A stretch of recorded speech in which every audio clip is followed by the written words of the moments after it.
Hi friends, எப்படி இருக்கிறீர்கள்? நட்புடன் சிந்து பைரவி.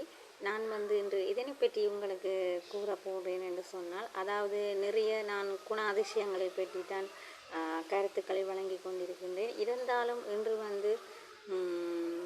அதாவது வித்தியாசமாக, அதாவது பெண்களை பற்றி ஒரு சில வார்த்தைகள் கூறலாம் என்று நினைக்கின்றேன். நீங்கள் கோபிக்கலாம், ஆண்களை பற்றி கூறாமல் பெண்களை பற்றி தான் நிறைய கூறிக்கொண்டிருக்கிறீர்கள் என்று.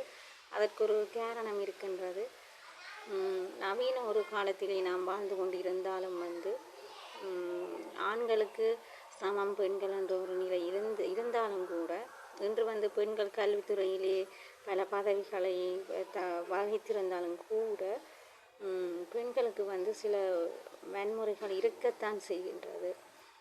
பணியிடங்களாக இருந்தாலும் சரி, அல்லது வீடுகளாக இருந்தாலும் சரி, அவர்கள் குடியிருக்கும் இடங்களில் இருந்தாலும் சரி, இந்த வன்முறைகள் தலை தூக்கிய வண்ணமே தான் இருக்கின்றது. எனவே நான் கூறுவது என்னவெனில், ஒவ்வொரு பெண்ணும் சிங்க பெண்ணாக இருக்க வேண்டும். பெண்கள் மென்மையானவர்கள் என்பதனால் தான் ஆண்கள் இலகு மாற்றிவிடுவார்கள் என்று சொல்லலாம்.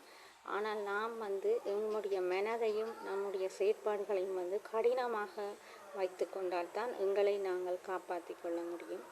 இது ஒரு தற்காப்பு கலை அல்லது ஒரு தற்காப்பு பயிற்சி பெற்றிருந்தால் கூட இன்றைய காலகட்டத்திலே சிறந்தது என்று தான் நினைக்கிறேன். எனவே உங்களுக்கு பெண் பிள்ளை இருந்தால் ஆரம்பத்திலேயே நல்ல பழக்க வழக்கங்களையும் நல்ல கல்வியையும் நல்ல அறிவையும் அவர்களுக்கு ஊட்டி வளவுங்கள். உங்களுடைய பெண் சிங்க பெண்ணாக திகழ வேண்டும் என்றால் நீங்கள் அவர்களுக்கு ஒரு முன்னுதாரணமாக ஒவ்வொரு பெற்றோரும் இருக்க வேண்டும். எனவே இன்று நடக்கும் பாரிய பிரச்சனைகளில் இருந்தும் மீள ஒரு வழி கிடைக்கும். நன்றி.